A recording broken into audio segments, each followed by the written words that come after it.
이번에는 동사 have를 살펴보겠습니다.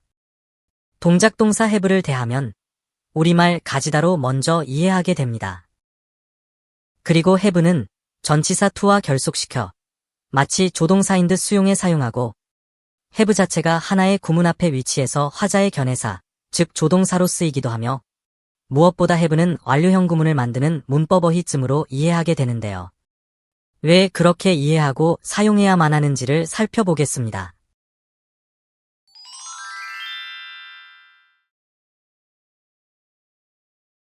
동사 have는 우리말 가지고 있다로 번역되는 것이 가장 기본적이지만 예문 1과 2 표현에서 보면 have가 다루는 대상만이 다를 뿐 구문 형태는 똑같은데도 서로 다른 번역이 주어져 있습니다. 그리고 어떤 것이 주어져 있는 상황을 의문문으로 표현할 때 두 가지 표현 형태가 나타남을 볼 수 있는데 예문 3과 4 같은 표현형을 각각 선택적으로 취하게 하는 작용 요소는 무엇일까요? 또 예문 5와 6, 7과 8 같은 표현들은 과거 완료형 동태어휘와 결속시켜 완료형이라는 문법적 구분이 주어지는데 서로의 표현 의미가 달라지는 것은 부가된 어휘에서 비롯된 것이기 때문에 동사 have의 어휘자질에는 그러한 문법 현상이 가능할 만한 역할 기능과 작용 개념이 내포되어 있을 것입니다. 여기서는 have가 쓰인 여러 구문들을 보면서 이러한 문법적 의미 표현을 가능하게 하는 역할 기능과 그에 따른 작용 개념을 하나의 우리말 의미로 도출해 보겠습니다.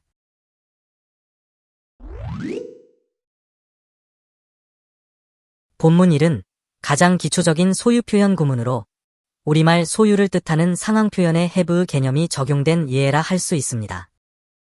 그런데 어카는 일반적으로 소유물이 될 수 있기 때문에 가지고 있다라는 번역이 적절하지만 예문 1과 2 같은 경우 그러한 소유 개념으로는 인지될 수 없는 인지해서도 안 되는 상황에서 have가 쓰이고 있습니다. 구문 형태는 똑같은데도 예문 1 표현에서는 have의 대상인 버스를 주어가 소유하는 대상으로 인지해도 되지만 예문 2의 경우는 주어가 타야 하는 대상으로 인지해야만 합니다. 왜냐하면 표현 2에서의 버스는 개인적 소유물이 아닌 교통수단인 공유물로 지칭되었을 것이기 때문입니다. have 동작을 소유 개념으로 받아들이기에 적절치 않은 구문을 보겠습니다.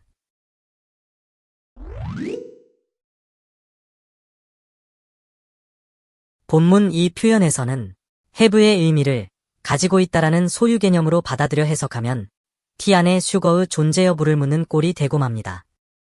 즉, 설탕이 들어있느냐 들어있지 않느냐를 표현한 것으로 받아들이게 되는데요. 그러나 우리말 해석에 따르면 말하는 시점에서 설탕은 아직 t 속에 첨가되어 있지 않았을 경우에 해당합니다. 다시 말해 이 상황에서의 슈거는 주어가 가지고 있는 소유 대상이 아니라 앞으로 가져야 할지 여부가 결정될 부가 대상으로 have 동작의 표적이 된 것입니다. 우리말로 해석된 의미에 따르면 예문 1 표현에서 슈거의 소유를 말하던 have가 예문 2 표현에서는 슈거를 선택되어질 대상으로 표적화하고 있습니다. 그런데 예문 3과 4, 두 표현에서 보면 두 가지 동작 개념이 결합되어 있는 소유를 위한 선택을 요구하고 있습니다. have로의 대상 선택이 주어가 해당 대상을 소유하는 결과를 낳을지라도 그 대상은 주어진 것일 수밖에 없고 따라서 예문 3과 4 표현 모두에서 드러나듯이 have에 의한 선택은 소유를 하는 것이 아니라 소유가 되는 결과를 낳습니다. 이런 현상에서 유추할 수 있는 have의 사역 동작은 1차적으로 주어에게로 주어져 있거나 주어짐을 가지는 수용을 전제로 작용한다고 볼 수 있습니다. 본문 3에서의 have 동작이 주어짐의 대상을 두고 하는 사역 동작임을 받아들이면 have를 말하는 시점에서 a baby는 이미 주어진 대상입니다. 그리고 have 동사의 사역은 이미 주어진 대상에게 가해지는 행위의 어떠함을 말하는 것이라야 합니다. 그렇다면 대상의 수용 상태를 전제로 하는 have의 동작 행태는 어떠해야 하는지를 생각해 보겠습니다. 3형식 표적 구문인 본문을 펼쳐본 이르 심층적 구문 분석의 틀에서 보면 대상인 a baby가 have 동작 사역의 표적 대상임을 알 수 있는데 우리말 해석을 보면 아이 낳음은 이미 끝난 동작인데도 영어의 동사로는 현재형 have가 쓰여 있습니다. 이것은 이미의 대상임을 전제로 지금의 상태를 말하고 있다는 것이 되는데 그렇다면 주어진 대상을 두고 말하는 주어 I의 have 동작은 그 수용의 대상을 주어진 채로 있게 하는 즉 머무르게 하는 사역일 수밖에 없습니다.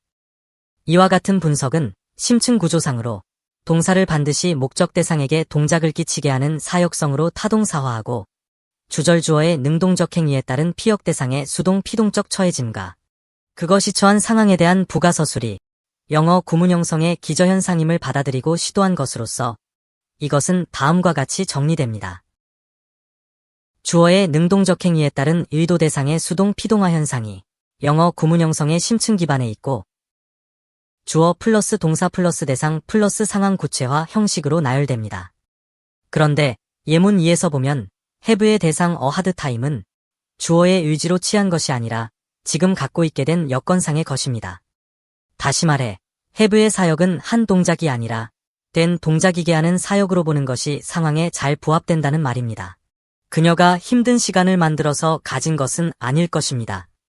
남편의 사망이 여건으로 작용한 주어져 있게 된 힘든 시간이 have의 대상이므로 된 동작임이 자명합니다.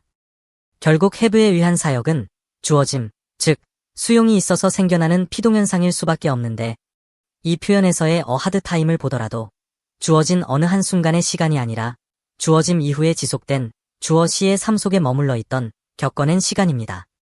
따라서 have의 사역은 대상을 주어져 있게 하는 사역이 아니라 주어진 대상을 머물러 있게 하는 사역이어야 합니다. 예문 3과 4의 표현 의미를 생각해보면 주어짐이 수용적이고 머물게 함이 사역적임을 잘 이해할 수 있습니다. 생명체는 주어지는 것이지 결코 우리의 능력으로 창조되는 대상이 아닙니다.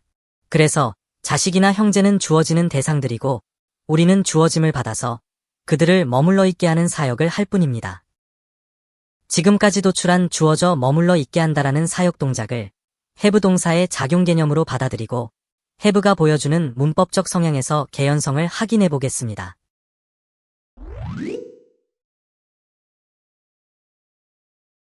본문사 표현에 have 플러스 to를 하나의 수거로 인지하고 있다면 have to를 조동사화했다는 증거인데 펼침 1과 같은 심층적 구문 분석에 따르면 have to의 수거화 결합은 무리가 있음을 알 수 있습니다. 펼침 1에서는 심층 구조상으로 have는 주절에 있고 to는 상황 부가절의 부가요소로 있기 때문에 통사적으로 서로에게 영향을 끼치는 수식이나 의미 결속이 일어날 수 없습니다. 그리고 표층 구조상으로도 have to의 의미 결속은 예문 2와 3의 분석에서처럼 두 어휘 사이에 수식어가 개입될 수 있어서 절대적이지 못합니다. 예문 2와 3에서 have와 to pay 사이에는 only와 bus 수식어가 개입되어 있어서 서로는 개입된 어휘만큼의 의미 차이를 낳게 하고 있습니다. 예문 2에서는 이것만 해당된다는 유일성으로 to pay라는 동작의 당위성을 지정하고 있고 예문 3에서는 bus 의해성으로 안 그래도 되는데 갚아야 한다라는 또 다른 의미 지정을 해주고 있습니다. 그리고 예문 4와 5의 분석에서처럼 to의 역할 기능인 당위성 지정으로 인해서 앞뒤 어휘인 only와 pay가 먼저 당위적 관계, 즉 그래야만 하는 관계이게 됩니다. 또 have도 이어져 있는 only의 유일성과 bus 의해성을 1차 대상으로 해서 먼저 작용하기 때문에 to pay에 시도할 동작 당위성은 have의 지배에서 부차적이게 될 수밖에 없고 주어의 수용으로 주어져 머물러 있게 된 대상도 only와 but이 우선이게 됩니다. 이런 현상은 예문 8 구문에서처럼 나스 유무가 pay의 기정사실화, 즉 원형분사로의 표현 형태인 갚음 안 갚음 동작 형태를 결정하는 것이 아니라 예문 9에서처럼 투부정사인 to pay의 시도당위성, 즉 갚아야 함, 갚지 말아야 함을 결정하는 것과 같게 됩니다. 앞에서 살펴본 예문 6과 7을 참고해보면 예문 8의 나디치의 only와 but이 삽입되었고 to pay는 통사적으로 그 의미 지배를 받을 수밖에 없으므로 따라서 to pay의 1차 지배는 only와 but이 하게 되어 have와 to pay의 관계는 부차적일 수밖에 없음을 알 수 있습니다. 본문 5 표현은 표층적으로 과거분사가 have의 대상으로 주어졌다고 보는 구문인데 주어진 대상어의 기능에 따라서 have가 머물게 한 피동 대상은 다르게 나타납니다. 예문 1, 2, 3 모두 a letter가 있는 표현들이지만 예문 1의 표현은 a letter가 표층적으로는 have의 직접 대상입니다. 그러나 예문 2에서는 a letter가 투부정사 to ride의 대상이고 예문 3에서는 과거분사인 return의 대상이므로 have는 a letter를 직접 대상으로 다루지 않음이 분명합니다.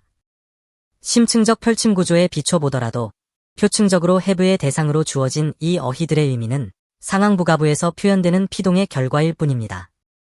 펼침 1에서는 레터가 해부의 동작 사역에 따른 주어져 머물러 있게 되는 대상으로 부가되어 있고, 펼침 2는 to 플러스 원형 동사의 역할 기능인 시도할 동작 형태가 대상으로 부가되었습니다. 펼침 3에서는 과거분사의 역할 기능인 겪음 형상화가 해부의 사역 동작에 따른 피동의 결과로 대상화되어 부가된 꼴이 되는데, 이 같은 해부의 과거분사 대상화는 다음 본문 6과 같은 완료문법을 이루어 결과 표현에 사용되었으므로 이제는 완료문법에서 분석해 보겠습니다.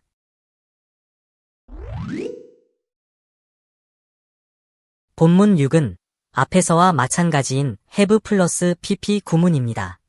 이 과거분 사형은 동작의 과거 시제를 넘어 겪은 바 있으므로 형용화된 상태 표현을 하게 됩니다. have가 지금의 결과로 머물러 있게 하고 있다고 표현해주는 이 같은 완료형들은 완료, 계속, 경험, 결과 등의 표현 방법으로 나뉘어 분석되고 있는데, 이러한 완료형 구문들의 문법적인 변별사항은 수반된 어휘들의 의미가 반영되었을 때 비로소 완료, 계속, 경험, 결과 등을 표현하는 것으로 구분지을 수 있으므로 have 플러스 pp 그 자체가 가지는 문법 기능은 결과 상태를 드러내는 것 하나에 그칩니다. 나열된 예문 1, 2, 3, 4를 보면 부가적으로 삽입된 어휘의 의미에 따라 서로는 시제나 결과가 달리 나타납니다. 네 가지로 대표되는 완료형 구문들은 이렇듯 부가적으로 수반된 어휘들의 의미에 따라 전해지는 의미가 달라질 뿐이라서 동사 have가 가진 역할 기능과 have의 수용 대상인 겪음 동작 형상화 레드는 동일합니다. 따라서 이와 같은 네 가지 변별은 have가 주어져 머물러 있게 하는 대상을 달리해서 나타나는 현상에서 비롯된 표현된 의미 분석에 따른 나눔의 결과입니다. 그런데 have의 기능적 성향은 비동사류와도 유사성이 있습니다. 예문 6 표현의 M동사와 예문 5 표현 과거분사의 관계 속에서 드러나는 문법 현상을 비교해 보겠습니다. have와 M이 통사적으로 같은 위치에서 똑같은 과거분사인 written을 대상으로 하는 문법 현상을 보이고 있는데, 이러한 문법성을 드러내는 어휘들의 공통된 문법적 기능을 찾아보면 의문문화를 가능하게 하는 조동사 같은 견해 표현 동작성이 have와 비동사류의 존재함을 볼 수 있습니다. 이와 같은 견해성 표현 기능은 주어의 동사가 행위 동작이 아니라 상태 동작을 표현해주기 때문으로 볼 수 있는데, 상태로 표현되는 동작들은 이미 되어져 있는 결과 상태이므로 이 어휘군 모두는 의도한 주어를 되어진 대상으로 다루는 견해성 동작 기능이 있어서 의문문화를 가능하게 해주는 것으로 이해할 수 있습니다. 이러한 견해성 동작 성향 때문에 나타나는 have의 다른 문법 현상을 보겠습니다.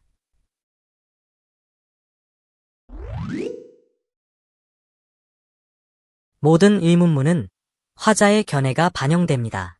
다시 말해서 어떤 의문을 말하는 사람은 화자 자신일 수밖에 없기 때문에 의문을 말하는 사람의 견해가 무엇이냐에 따라 견해 표현 기능어가 먼저 적용되어집니다. 예문 1처럼 주어에 대한 동작 수행의 어찌함을 견해로 다루는 경우에는 조동사를 개입시켜 표현하지만, 예문 2에서처럼 주어의 동작 이행의 어떠함을 다룰 때는 대동사 do가 사용되는 현상을 볼 수 있습니다. 그렇다면 예문 3과 4 표현의 선택적 변별 기준은 무엇이며 표현하고자 하는 의미 차이는 어느 정도일까요?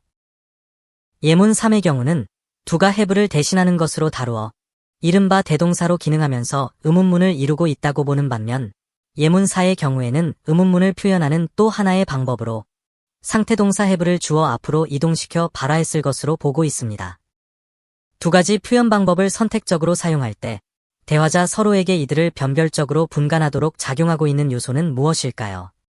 의문문을 만들 때 일반 동사가 이동하지 않고 대동사가 그것을 대신하는 것으로 보는 것을 달리 생각하면 필요에 따라 do를 생성시켜 표현하는 문법 현상으로 보는 것이 타당합니다. 어휘의 이동현상으로보다는 견해 표현 기능동사 그 자체가 필요한 곳에서 생성되는 현상으로 이해하는 것이 합리적일 수 있음을 보여주는 구문의례가 4 표현입니다. 이를 비교하기 위해서 심층적 구문 구조로 분석해 보겠습니다. 의문문화를 위한 견해동사 do를 주어 자신이 주어에게 행하는 동작 형태로 간주해 평서문화해보면 예문 5 표현 구조는 가상주어 yourself의 생성이 필요해집니다. 이런 구문의 심층적 기저현상은 유계서와 같은 심층적 수동화와 상황부갑으로 나타나므로 심층적인 요소들이 생략과 변형을 거쳐 표층화한 구문이 예문 7과 같은 형태의 의문문으로 드러납니다. 여기에서 유추할 수 있는 것은 두의 사역으로 드러나야만 하는 결과가 곧 유가 심층적으로 처해지는 수동 피동 현상의 상태일 수밖에 없습니다. 따라서 두의 사역이 주어 유를 대상화시켜줌으로 해서 유를 능동적 행위자가 아닌 피동적 수행자로 바뀌게 하는 표현 형태가 바로 의문문이라고 할 수 있습니다. 이 같은 현상에서 보면 주어 유는 두의 행위자가 아닌 두의 사역 대상이고 have는 유가 처해진 수동현상에 따른 동작 형태만을 표현하는 원형 동사로 상황 부가를 위한 분사 기능을 하고 있는 셈이 됩니다. 이 현상은 have가 구문 앞에 전치하는 현상에서도 똑같이 적용되는 것을 볼 수 있습니다. 이런 분석을 받아들일 때 비로소 예문 11에서의 have가 예문 12에서와 같은 형태로 이동을 한 것이 아니라 예문 13처럼 유를 대상화하기 위해서 이 앞에 have를 발화 생성시킨 것으로, 그리고 이어진 투부정사 to make 이하는 위가 대상화될 때 처해진 결과의 구체화로 이해할 수 있게 될 것입니다. 결국 have, to, is 같은 견해동사의 심층 개념은 대상인 표층 주어의 심층적 처해짐과 무관하지 않다는 것이 되는데, 이 현상을 have의 축약 표현에서 이해해 보겠습니다. 모든 축약형에는 임의형 시제가 적용되어 있다고 볼 수 있습니다. 그리고 축약 기능어인 어파스트러피의 수용화에 따라 축약을 당한 어휘는 앞 어휘에 수용되어 있음을 나타내면서 의미적으로는 이것에 국한됨을 표현하게 됩니다. 그렇다면 예문 1, 2, 두 가지로의 표현은 어떠한 의미 차이로 선택되는 것일까요? 전화가 잘못 걸려왔을 때의 반응 어구로는 일반적으로 예문 1과 같은 축약이 1차적 반응 형태입니다. 그러나 상대방이 수긍하지 않고 계속 대화하려 한다면 예문 2와 같은 비축약형으로 재차 반응할 것입니다. 왜냐하면 잘못된 전화는 이미 발생한 상황이고 그 결과를 유에게 국한시켜 주어야 하기 때문입니다. 따라서 재차의 반응은 잘못 전화를 걸어온 것이 지금 상황으로 주어져 있음을 일깨워 주어야 할 필요에 따른 선택입니다. 만약 전화 받는 사람이 예문 2와 같은 비축약형을 먼저 말하고 예문 1의 축약으로 2차적 반응을 보였다면 상황 판단을 역으로 해서 표현한 결과일 뿐입니다. 문제는 이러한 축약 표현을 단순히 언어적 효율성 때문에 줄여서 말하는 것이라고 보면 어휘를 선택한 화자의 표현 의도를 놓치게 된다는 점입니다. 예문 3과 4 표현 역시 같은 이해를 필요로 합니다. 예문 3의 경우에는 be가 임의 상황이므로 they가 수동적으로 처해진 현실을 말하지만 예문 4는 have가 지금 상황이므로 they가 능동적으로 행하고 있음을 말합니다. 그런데 축약에서 보여주는 be의 문법성은 여기에 그치지 않습니다. 이 구문들을 의문문으로 표현할 때는 다음에 제시되는 구문의 짝들처럼 예문 3은 5를, 예문 4는 6을 선택해야 하는 제약의 한 요소로 작용합니다. 두 표현상의 의미 차이를 심층 구조적 분석의 틀로 비교해서 이해해 보겠습니다. 예문 4의 경우 have가 they의 능동적 행위이므로 펼침 7에서처럼 심층적으로 자신에게 사역을 하는 심층 현상을 보이겠지만 예문 3의 축약형은 그 자체로 이미 피동화된 것이므로 펼침 8 분석에서처럼 심층적 수동화 현상을 나타낼 수 없게 됩니다. 왜냐하면 데이브는 어파스트러피의 수용화 현상에 의해서 그 행위의 결과가 앞 어휘에 미치게 되어 주어 자체를 피동화시키는 심층 현상이 있게 되므로 펼침 7 같은 심층적 수동화는 발생하지 못할 것이고 결국 예문 3에서와 같은 축약의 의도는 표층 주어를 행위자가 아닌 피동적 이행자로 대상화하고자 함이 됩니다. 이렇듯이 축약구조 3과 의문문 구조 5에서 작용하는 동일 기능이 있다면 상반된 위치에서 그 주어를 대상화해주는 것이고 그 대상화는 피동과 피역에 의해서 결과와 의문이 표현되게 하는 문법적 구조로 나타납니다. 다음은 have의 의문문화 기능이 이 축약의 대상화와 무관하지 않음을 보여주고 있어서 그와 같은 작용 기능에 대한 개연성을 가질 수 있게 해줌을 확인해 보겠습니다. 아이브 축약이 임의 상황을 전제로 하듯이 have 유 역시 그렇게 전제되는 현상에서 비롯된 표현임을 본문 7장에서의 펼침 6과 9에서 심층구조 분석으로 밝혀보았습니다. 예문 3과 4 두 구문은 대화의 연속선 상에 있는 이어진 발화입니다. 화자가 위의 일원으로 미국에 다녀온 적이 있음을 축약으로 표현하고서 임의의 상황으로 전제한 후 그 결과 자기 역시도 지금 그렇게 되어 있음을 표현하고자 해서 자기 주어 I를 대상화하는 예문사와 같은 구문 형태로 말한 것이 됩니다. 이처럼 축약의 기능에 의해서 흡수되어지는 어휘들만이 그 주어를 대상화해서 의문을 표현하는 기능어로 작용하는 것을 알 수 있고, 제시되는 예문들은 그 대표적 표현들입니다.